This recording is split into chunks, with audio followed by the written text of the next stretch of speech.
So this video is based on human resource management and people, and it's looking at types of workers. So to begin with, we're going to be looking at the differences between part-time and full-time workers. So when we're considering a full-time contract is based on the number of hours worked, and the expectation is that it is often 35 hours per week or more. Whilst part-time, it's similar, however it's less hours. So therefore, it'll be less than 35 hours a week. How much less? It simply depends on your on the employer, and it depends on the employee and the contract which has been issued to that employee. So let's consider part-time to begin with. Now to a Labor Day story about the changing nature of the job market in this country. As workers seek more flexibility in their hours and employers seek more control over labor costs, the number of part-time jobs is soaring. So when we're considering part-time work, it has benefits for the employer and the employee. So when we're thinking it from the point of view of the employer, it obviously means that they can have better control of their labour costs, and it can be very, very cost effective. So when we're thinking about in terms of peak hours and footfall, obviously employers can think about when will we need the workers. If we've got certain times of the day or certain days of the week where we know that there's going to be high footfall and high demand, then we can obviously schedule our part-time workers to help full-time workers at that point in the day. So obviously when there's less demand and they don't necessarily require the part-time workers, then they don't have them working at that specific time of the day, and they just have their full-time workers doing other tasks and other roles. And that means it's much more cost effective.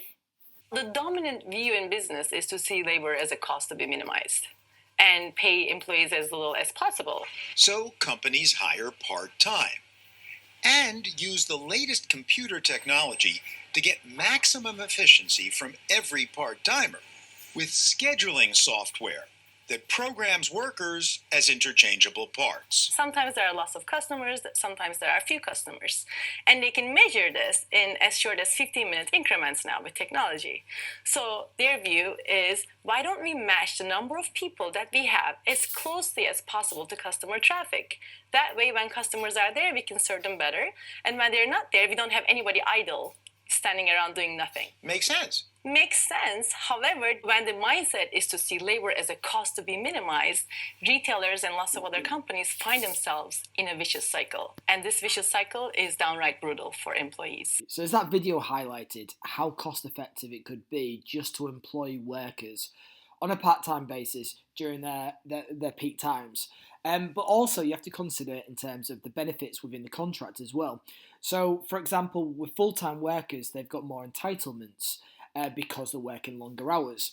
But with part-time, often it's designed on a pro-rata basis. Now the term pro-rata comes from the Latin word for proportional. So it is proportionate to the hours they work. So for example, if you work part-time, you're still entitled to 5.6 weeks paid holidays. But it is in proportion to the hours they work, hence it being pro-rata. So you can work this out by the number of days you work a week, times by the 5.6 weeks.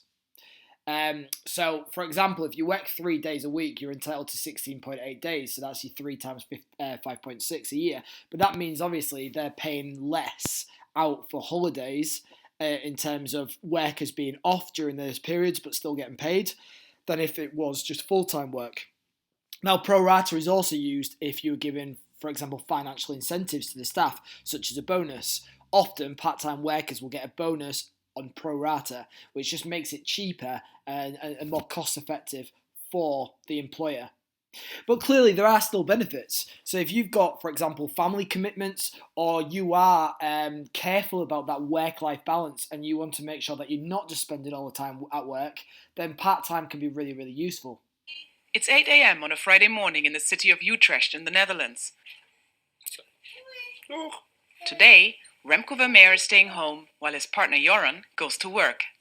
I'm working 4 days. I'm off on Fridays and I'm at home with my kids. Dit is vies. Ja, dan moet hij even de vaat wassen, hè? When Remco decided to start working part-time 4 years ago, he joined a growing group of young Dutch professionals striving for a better balance between their work and family life. You're not only the dad who's coming home on Saturday or Sunday and saying, so, what did you do last week? Mag papa hem al opdrinken of is hij nog warm? Hij is nog warm. Today, almost 1 in 4 Dutch men and 3 in 4 Dutch women work part-time. Even people in demanding professions have opted for flexible schedules. There are part-time managers, part-time surgeons, and part-time engineers, which inspired the 37-year-old lawyer to try it out. Within our firm, some women were already working part-time and having kids. And I thought, well, maybe that's something for me too. In a country where the workforce is shrinking relative to the number of those in retirement, employees can afford to be choosy. The 4-day workweek has become a reliable way for companies to attract and retain talent, which explains why Remco's law firm supported his request. Yeah, then we lose a very qualified possible partner. And that's the reason why we accepted at that moment the 80% part-time working by a partner. And as an employer, we also see that it works and that also the clients are very satisfied. So there's many benefits with full-time employment as well. Now, obviously, the longer you work in, the more benefits you'll get within your contract because it won't be based on pro-rata because you're doing the full hours expected. Obviously, the more time you're in work, the more you're getting paid. Again, because your salary entitlement will be higher because of the hours that you're working. But there's other benefits as well. Clearly, the longer you work in the workplace, the more time you spend in the workplace, it allows for a better understanding of the company and how it operates. But it also helps you to create opportunities to build relationships, whether that's with management, colleagues, customers, or suppliers. Obviously, if you're working every day in that working week, then it gives you a greater chance to communicate with management, with colleagues, with customers, or with suppliers, helping to create, build, and maintain those relationships. That is going to be easier than, for example, if you work part-time. If you work part-time and, for example, you're off one day, then again, you might actually find that communication is difficult because that communication might have already taken place whilst you're away from the workplace, and then you have to come back and catch up on that.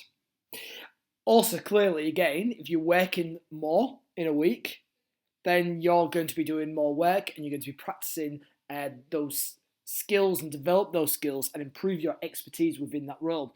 And that might help you in terms of promotional opportunities.